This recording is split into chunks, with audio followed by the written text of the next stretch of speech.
numéro bi sax sànq maa ngi naan est-ce que am naa ko mais capitaine laa ci bind. tout à fait. voilà ñu jaajëfal la bu baax a baax ginnaaw bi nga wuyu see suñu invitation. dañoo fas yéene dooree waxtaan bi rek ak communiqué bi nga xamante ni gis nañ ne nga bind ko fan yi di xam ne da ngaa génn ci la grande coalition Gëm sa bopp est-ce que mën nañu xam lu waral Boubacar génn ci grande coalition Gëm sa bopp. Merci beaucoup Abdoulaye. C'est toujours un plaisir quand même de venir ici, c'est la première fois. Et vraiment c'est une chose à saluer. Kouré elle est très sympa. Vraiment di nuyu ñi nga xamante ni ñoom ñoo nekk ci kër gi di ci liggéey. Alors li nga xamante ni moo tax ma jógee ci Gëm sa bopp du lenn lu dul dafa jot ñun ñu ber suñu daara. Après que ñu décidé woon ci suñu coobare bopp. ànd ak Bougane ak Gëm sa bopp. ndaxte bi en 2022 bi ñu paree bi ñuy dem élection locale dañu soxla woon ku ñu accompagner moom mu tàllal ñu loxo ñu ànd ci bannière am donc bi ñu paree ci élection yi kenn tënkuñu ñun ñoo jël suñu initiative personnelle ni ñun kat bi ñu soxlaa kii daf ñoo tàllal loxo te ñu ngi jëm ci ay échéances yoo xamante ni moom daf ñuy soxla donc c'est le moment aussi de lui rendre la monnaie de la pièce donc loolu moo ñu dugal Gëm sa bopp ñu ne nag ñaari kuy mënuñu bokk mbalka donc puisqu'on avait un mouvement qui s'appelait Alternative Leeral ñu ne on va prendre le mouvement seeyal ko biir Gëm sa bopp parce que nit moom mënoo joxe bopp rocc làmmiñ donc loolu moo indi ñu ànd ak moom mais bi ñu demee nag bi ci biir li olof naan mën naa ànd ak yow di daanu waaye duma ànd ak yow di xalangu loolu nag bañ ko bañee ci lañ ne ànd bi daal na fi yam parce que on peut pas concevoir xëy na nan ngay tuddee ànd daanu nangu ngeen ànd daanu waaye du ngeen nangu ànd xalangu loolu noo koy tuddee waaw mooy ni maanaam mooy ni on peut concevoir que un leader peut faire des erreurs nga ko ci soutenir di ko ci orienter mais quand on voit que c'est du matéisme et que lii xew man maay décider tout court avec kenn comteetul alors là ñun dañuy jël suñu ay responsabilités. ban acte la posé ngeen jàpp que ni c'est du matéisme. waaw xam nga dañu demoon présidentielle moom bëgg na bokk ci ñaari élection présidentielle parrainage téye ka mu bëgg a dem ci élection législative parrainage téye ko yaakaar naa te mu am liggéey bu am solo boo xamante ni def nañ ko ci boo xam ne Sénégal ñëpp kenn mënu ci werante alors ñu jàpp ni tey gouvernement bu bees bi bu ñëwee toog première chose bi mu njëkk a def mooy ñëw leen ñu toog waxtaan ci système politique donc man mi nga xamante ni je suis toujours lésé bu élection amee mais c'est le moment d'aller parler de mes craintes d'aller parler de la situation bi ñu doon déplorer depuis lors alors man 2 jours avant que moom muy woo waa Gëm sa bopp ci réunion Zoom parce que je peux dire que ni ça fait presque 1 an Gëm sa bopp tooguñu pour waxtaan donc li mu doon def mooy woote réunion Zoom noonu ngeen doon fonctionner non c'est-à-dire xam nga y a beaucoup de manquements mooy ànd daanu boobu parce que il y a beaucoup de manquements yoo xamante ni dafay am xam nga tey bu fekkante ni nit ñi boo soxlaa point de presse tu appelles tout le monde ñëpp bàyyi seen yitte ñëw toog mais quand il s'agit de parler de la gestion du mouvement tu ne te déplaces pas tu convoques personne réunion interne daanul woon am voilà maintenant li am mooy man dama génn avant dialogue bi ma ne dialogue bi képp kuy opposant c'est pas parce que le premier ministre a dit que Sénégal amul un problème politique que les gens ne doivent pas dialoguer parce que c'est en temps de paix qu'on doit dialoguer duñu bàyyi ba lépp ni këtt ni jonn ñuy war a waxtaan ma ne leen nag képp ku ci demul bugguloo Sénégal et c'est ma liberté et te loolu laa gëm parce que si j'étais chef de parti et que ma am problème yooyu noonu mais bu ñu wootee maay njëkk a dem balaa kenn di wax man maay njëkk a dem njëkk a wax tontu na ci loolu non du ci tontu Bougane tontu ci non il va jamais répondre si question yooyu parce que xam na ni man duma waxantu te lépp lu may wax lu dëgg lu ci man donc peut-être loolu moo indi mobilu mu neen xaaral ma def une consultation à travers réunion Zoom boobu noonu j'ai pas participé à cette réunion quand on m'a appelé j'ai dit à la personne man j'ai déjà donné mon avis parce que je savais que ni Bougane il a quelque chose en tête xam na bu baax ni il va pas participer à ça parce que depuis quelque temps bu nit ñu xoolee bu baax les actes qu'il pose dootul politique mais actu genre haine la vis-à-vis ak ñi am bu nit ñi amee seetlu ñu ci bëri sax bu ñu amee seetlu bu baax gis nañ ni depuis quelque temps je ne suis plus haine envers qui yéen ñi nga xamante ni Ousmane Sonko ah d'accord bu nit ñi xoolee bu ñu amee seetlu bu baax xam ni depuis quelque temps génnuma ci benn presse les journalistes ñu may woo ñëpp dama naan leen c'est pas le moment de parler parce que boobu man gisuma sam bopp ni lii nii yoon bii nii mu jël léegi ci laa ko war a suivre parce que man politique du ma ci dugal animosité parce que moom am na lu mu jàppal Ousmane Sonko ak Diomaye moo tax mënu leen soutenir loolu waraloon ba bi ko gars yi demee seeti à l'approche de l'élection présidentielle mënoon leen moom dafay xaar ba deuxième tour su boobaa lay fësal ki muy jàppale est-ce que loolu ko waral parce que ba jamono boobu yaa ngi woon ci biir. naturellement. xam nga bi ñu demee présidentielle. day rejoindre toujours sa première question bi rek. bi ñu demee présidentielle. il devait consulter les personnes avec qui il travaille. On a juste entendu que ni mu ne dinaa wax joxe rendez-vous le jour J à 19h xam nga 20h daal. je sais plus l'heure donc ñëpp toog di xaar. alors man luñ ma dugalul du ma ci dugg man lébu laa dama nakari deret am na yoo xam ne du ma ci dugg.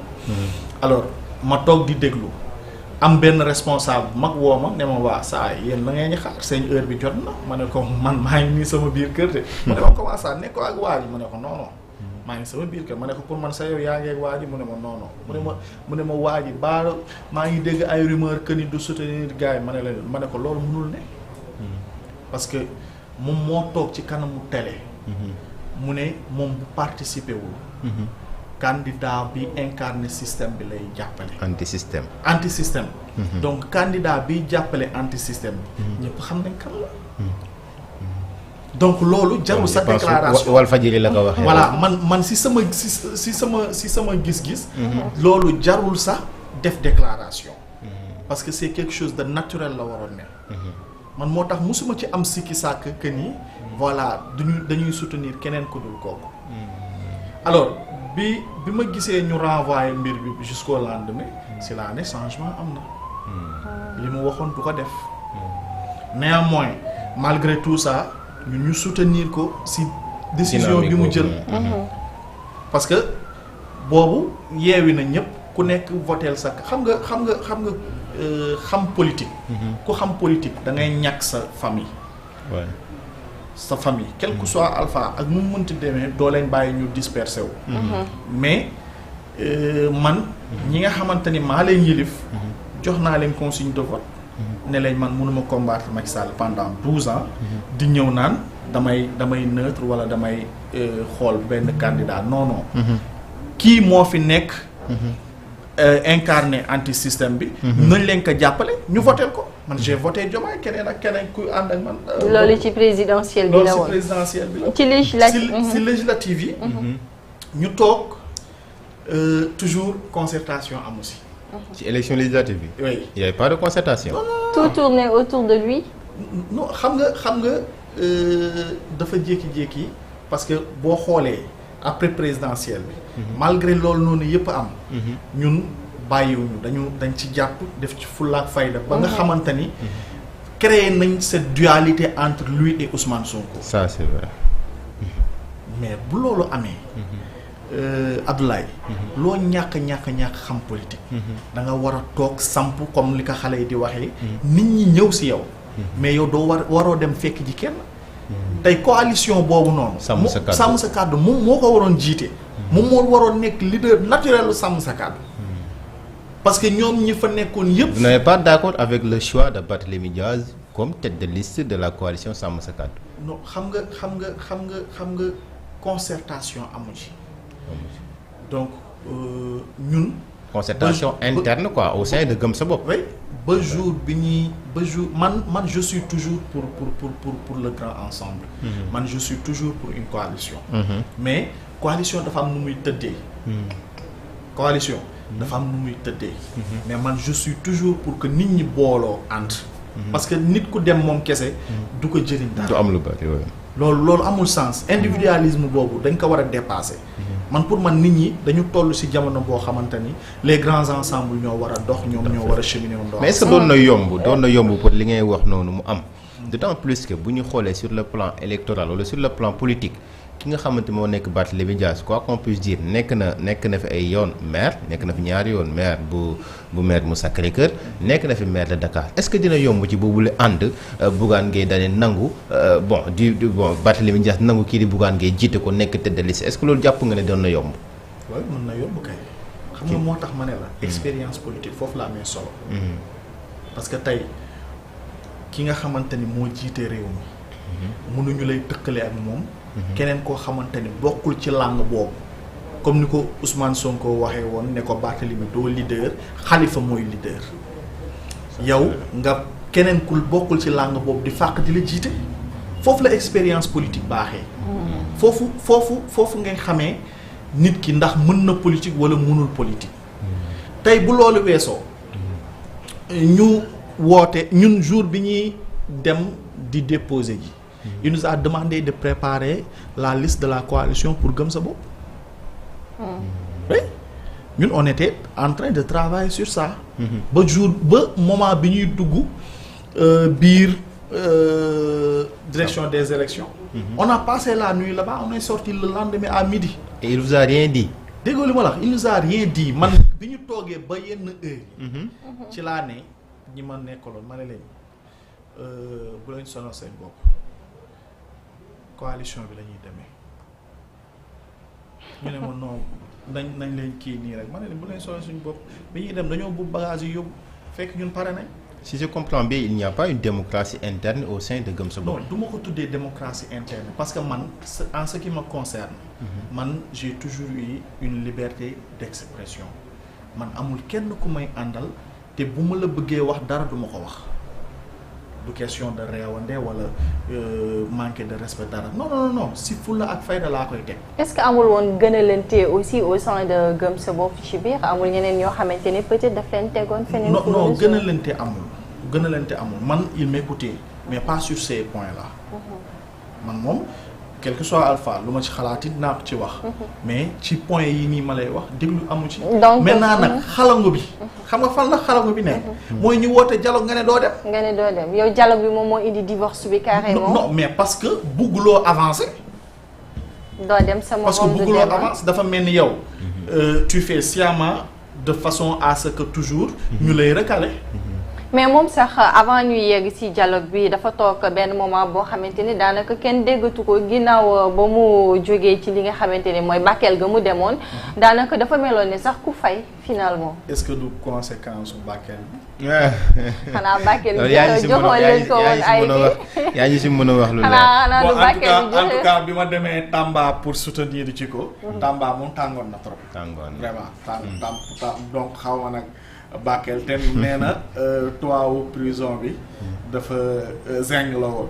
te ñun en 2012 on a fait la prison si ay affaires politiques te on sait que ni prison moom du quelque chose boo xamante ni voilà. lu tax ngeen bàyyi ko sax nag mu dem Bakel xanaa joxu leen ko ay conseils.